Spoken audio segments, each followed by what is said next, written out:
Look around today, and man, it just feels like we're living in an age of profound exhaustion, doesn't it? Between the endless digital arguments, chronic burnout, and this creeping sense of isolation, it's incredibly easy to feel like our modern operating system is just fundamentally broken. But what if the diagnosis for our modern condition isn't new at all? What if the blueprint to fix it was actually laid out 2 millennia ago? In this explainer, we're going to explore a text from the Gospel of Matthew, chapters 5 through 7. It's widely known as the Sermon on the Mount. But, and this is key, we aren't going to look at it as some dusty religious rulebook. Instead, we're going to decode it as a profound, razor-sharp psychological diagnosis of the human condition. Okay, let's dive right into this by asking a really tough question. One I actually want you to genuinely pause and reflect on. Why are we so anxious, angry, and divided? Seriously, think about your own internal struggles for a second. You know, the stress of your daily life, the digital doom scrolling, the frustrations you just can't seem to let go of, or that worry that keeps you staring at the ceiling at 2 a.m. We're constantly trying to fix these things with new apps, new morning routines, or trying to make more money. But today, we're going to dig into a 2,000-year-old framework built specifically for human burnout. It's a framework that completely bypasses our modern band-aids and goes straight to the root of our pain. Let's start with Section 1, the ultimate subversion, redefining the good life. So picture the original scene here. Jesus isn't speaking to kings or wealthy politicians. He's standing out on a Galilean mountainside speaking to oppressed day laborers, farmers, and social outcasts. Basically, people who are desperate for a military rescuer, someone to overthrow the Roman Empire with sheer force. But Jesus radically flips the script. At the time, the Roman ideal of power, which, let's be honest, looks awfully similar to our modern ideal of power, was built on wealth, military force, immense pride, and ruthless social status. Instead, Jesus introduces the Beatitudes. He's telling a crowd of broken, vulnerable people that the good life doesn't belong to the ruthless at all. It actually belongs to the poor in spirit, the meek, the merciful, and the peacemakers. Now, what's really interesting about this is the famous opening line, "Blessed are the poor in spirit." I know, it sounds a little strange to modern ears, but being poor in spirit literally means completely lacking in spiritual ego. In a world totally obsessed with projecting a perfect, invincible image online, it means admitting you don't have it all figured out. It means admitting that you're spiritually bankrupt and entirely open to help. By offering the ultimate prize, the kingdom of heaven, to the people at the very bottom of the social and religious ladder, Jesus completely subverts all human hierarchy. He's basically saying, you don't need to climb over others to find peace. You just need to let go of your pride. Which brings us to Section 2, the inner human condition, moving from action to motive. Once Jesus establishes who the good life actually belongs to, he takes a scalpel to the hidden, often toxic inner architecture of the human mind. He knows that simply modifying our outward behavior just isn't going to cut it if our internal world is a complete mess. To really understand this, we have to look at a crucial Greek term used in the text, dikaiosune. Now, it's usually translated as righteousness, which, let's face it, carries a lot of stuffy religious baggage today. But a much better way to understand it is right relating with others. He isn't talking about ticking boxes on some moral checklist so God will like you. He's talking about the practical, incredibly messy, day-to-day work of actively loving our neighbors and treating fellow human beings with profound dignity. And this becomes incredibly clear in what are known as the antitheses of the sermon.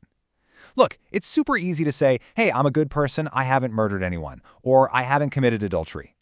But Jesus points straight to the inner reality. He brilliantly diagnoses that mere good behavior is just a surface-level illusion if, in your own mind, you are secretly harboring this deep, hateful contempt for your brother, or if you're reducing another human being to a mere object of lust. The physical act is really just the final symptom of a mind that is already deeply fractured in its relationship with another person. That takes us to Section 3, the end of enemies, the radical social cure. So if contempt in the mind is the root of violence, how in the world do we heal a fractured, tribalistic society? How do we actually deal with our modern outrage culture and that deep-seated hatred we see on our feeds every single day? Well, Jesus drops this intensely countercultural command: love your enemies and pray for those who persecute you. Just let that sit there for a second.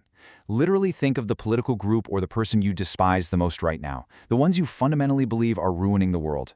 Jesus demands you actively desire their good. It completely, utterly dismantles our modern endless cycle of fighting evil with more evil. The people listening to Jesus in that moment, they wanted him to hand out swords to kill their oppressors. Instead, he tells them that true freedom and true peace in society can never be achieved through military force or violent retaliation. It can only be achieved through the agonizing, incredibly difficult psychological work of looking right at the person destroying your life and somehow finding a way to see them as a fractured human being who is still worthy of love. No way around it. That is absolutely radical.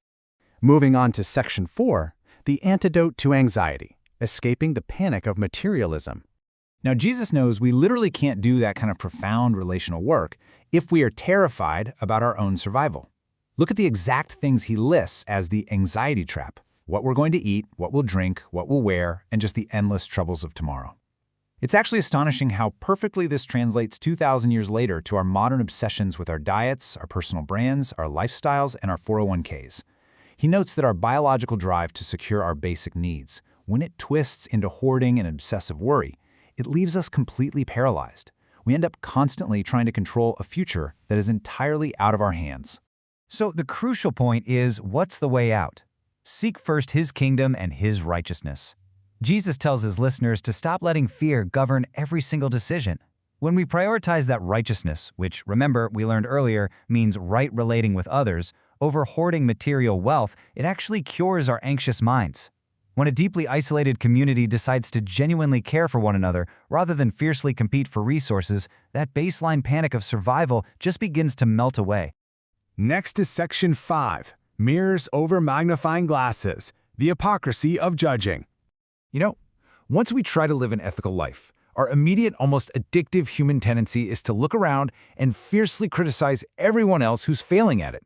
Jesus tackles this with a vivid, almost comical metaphor. He says you are hyper-focused on this tiny speck of sawdust in your brother's eye, while entirely ignoring the massive wooden plank wedged right into your own.